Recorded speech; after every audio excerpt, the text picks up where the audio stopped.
Chapter 24. When I open the door, I die. You are here, in my building, in powder blue corduroys and a little furry jacket. You want to come inside, and this is dangerous. All the pieces of you that I've collected are here with me, and you are not meant to see them. You still smell like heaven, and you look like you've been crying. You move toward me, and I clench the doorknob. Beck, I say. You sigh. I get it, okay? You don't hear from me for a while, and then I call you 50 times and show up at your doorstep like some fucking crazy stalker. And now I know.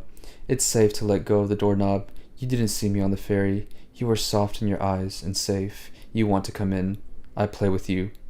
You're not some crazy stalker. Well, a little crazy, you say. I had to force the kid at your shop to give me your address. You are too small to force anyone to do anything, and I will kill him. And you are frazzled, and there's nothing for me to do but get out of the way and let you in. You hesitate once you're inside, as if you walked into the worst of the bathroom stalls at a movie theater, and I wish I had cleaned. There's an open can of sardines in the sink that wouldn't be there if I'd known you were coming, but if I draw attention to the fucking fish, well, that's not good either. I like your shirt, you say. Nirvana. Thanks, I blurt. It was my mom's. You nod because what the fuck are you supposed to say to that? Do you want me to open a window? I stammer. No, you say. I'll get used to it. Fucking Curtis. And I scan the living room for bras or panties or emails. Nothing. Miracle. You are slipping out of your furry jacket and unzipping your boots and settling onto my sofa like you own the place. One good thing. You are so all about you that you don't seem to notice my apartment. You are blowing your nose and squirming, and I sit in my chair that I found in the alley by the bookshop a few weeks ago. When I dragged that chair home on the subway, I assumed nobody would ever see it again, that it was like the chair's last day of being seen. So, I know it's been a while, you say, but I needed someone, and I thought of you, and you didn't answer my calls. I'm sorry, I say, and I should have given you a chance. If I were a brave man, this conversation would be happening in your apartment. You hug your knees and rock. Anyway, I just don't even know right now. I'm a mess. Are you okay? I ask. You shake your head no. Did someone hurt you? Your eyes well up and you look at me like you've been protecting someone for so long, like you've always said no when the answer is yes, and you squeak out an answer. Yes. And you're bawling. I go to you and let you cry, and you don't say anything for a while. I scoop you into my arms and let you cry. Your tears soak my t-shirt, and I feel like some stalker who will never wash his clothes again, and your whole body is shaking from unhappiness, and I will make you rattle with joy soon. Soon. You pat me on the back. Okay. I'm okay. I understand that you need your space, and I return to my chair, and you let out a big sigh. Have you ever carried a secret around? I mean, a secret as in a lie? And one day you just fucking can't do it anymore, and you have to let it out? I see Candace's musical fucking brother on TV sometimes, and I want to smash the screen, and tell him that his sister did not drown while body surfing. I nod. Yeah, I get it. Your eyes skate around and then finally land on me. Well, it's a long story, but Joe, here's the thing. I lied to you, and to everyone. My dad is not dead. He's very alive and very well and living on Long Island. Whoa, I say. You chose me. I couldn't hold it anymore, you say. I had to tell someone, or else. I get it, I say. And I do. And I think that you didn't choose someone. You chose me. And that means something, Beck. You hunted me down. Me. And you know how girls are? You say. If I told Peach or Shanna or Lynn or anyone like that, then they'd tell someone, and that person would tell someone, and someone would send out some cryptic tweet about it, and that's why I thought of you. I knew you'd let it stay here. I get it, I say, and I do. I keep many secrets, and now I have yours. And honestly, in a way, I'm not lying, because in every way he is dead to me, Joe. You rail on.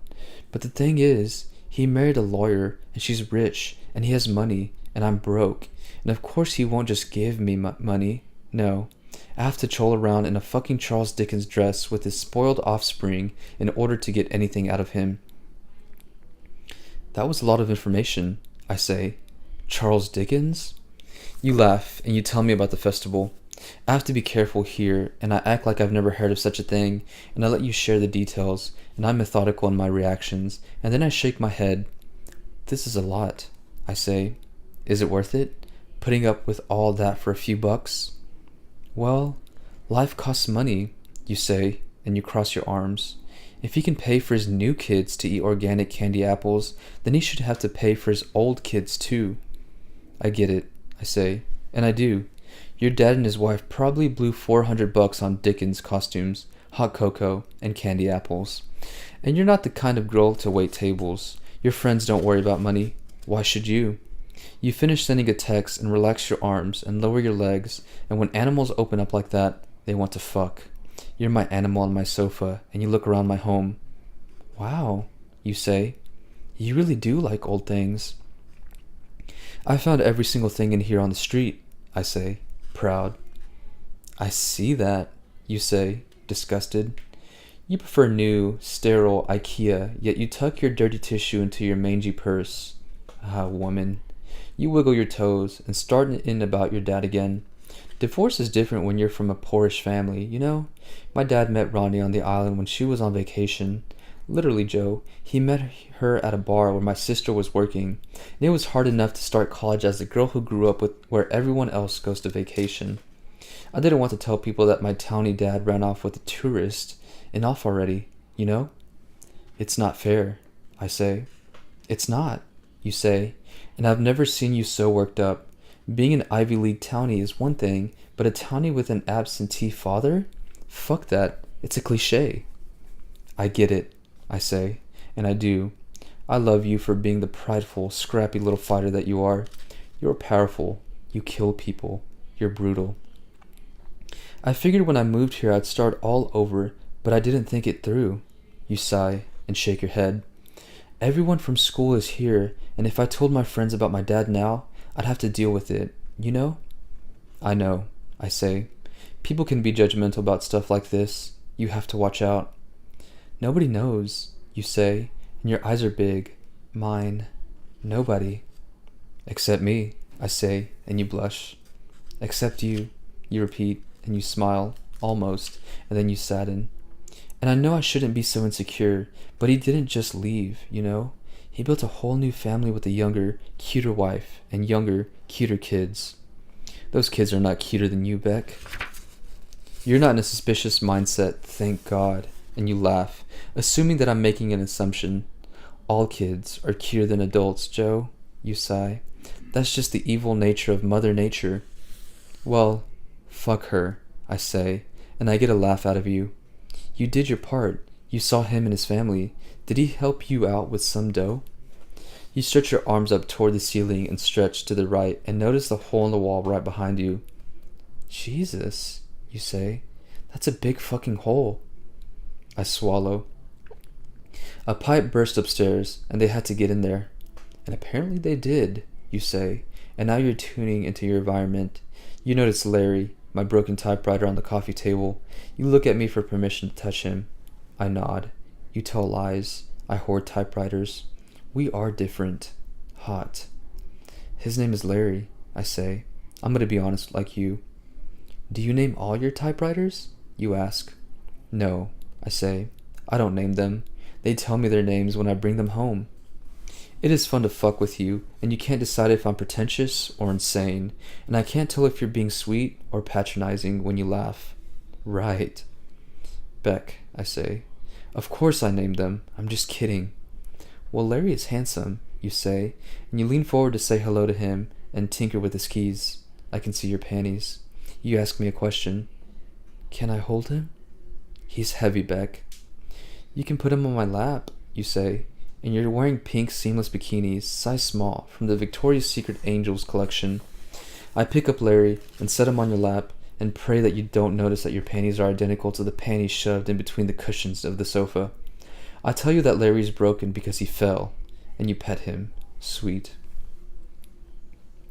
Well, Larry may be broken, but he's a handsome beast, Joe. He's a one of a kind, I say. You study Larry. He's missing an L. I have to lie because I can't have you looking around for the L.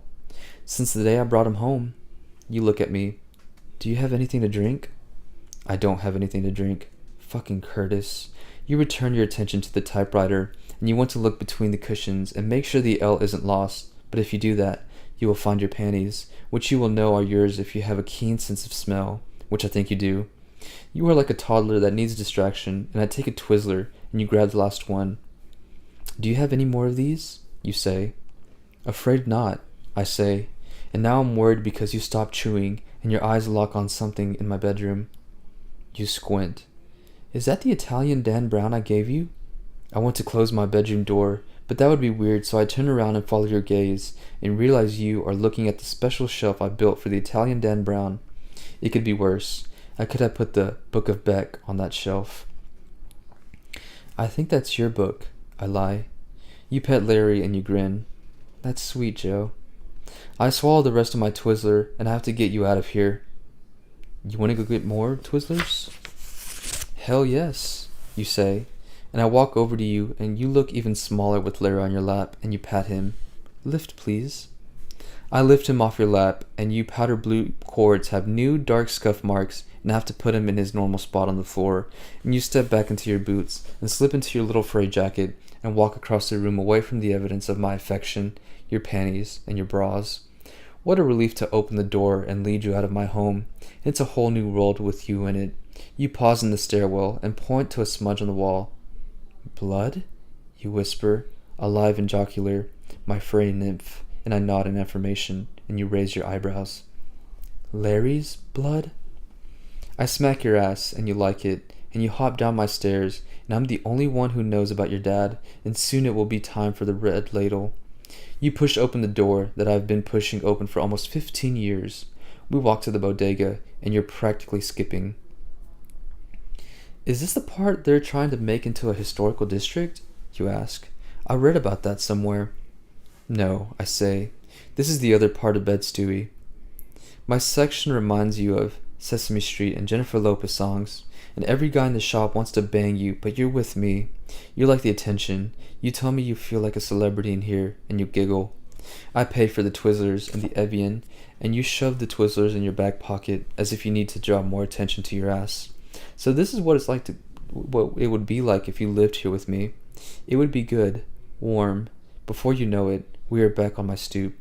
We sit close and tear into the Twizzlers and share the Evian. A couple of teenage girls from the block pass by and mad dog you with your Evian, and you get sweet, defensive, and assuring me that you only drink Evian because Peach says it's alkaline. You're not wearing a bra, the way you weren't wearing a bra that first day in the shop, and it really does feel like a new beginning. You scruff my hair with your cold little hand. You want to go back up? Yeah, I say, and I wish I could have prepared for you, hidden your things and showered and put on matching socks, but you are here now, walking up my stairs, slowly, teasing me with every deliberate soft step. It's a blur from then on. My shitty sofa transformed into a hammock on a desert island in a Corona commercial minus the beer. We don't need beer. We don't need anything. We have us now. I keep my arms around you, and you hold me in a way that would please Eric Carmen. We suck face until we can't, and then we just tell each other things. You tell me all about the Dickens Festival, the fight with your father over cigarettes, your step monster, and the shitty motel, the bratty step siblings, the overpriced candy apples. You want to know about me, and I tell you I like you, a lot. We go back to sucking face. It goes on like that for a while, and you're all worn out and cozy. When you finally fall asleep, your little body is limp. I don't know if I will ever be able to sleep with you this close to me. You can't tell lies in your sleep, and you smile slightly, I think, every so often, and move closer to me. The only reason I know that I'm able to sleep in such close proximity to you is that the next morning the sound of the shower turning on wakes me up, and you are no longer in my arms. You are naked, wet, there.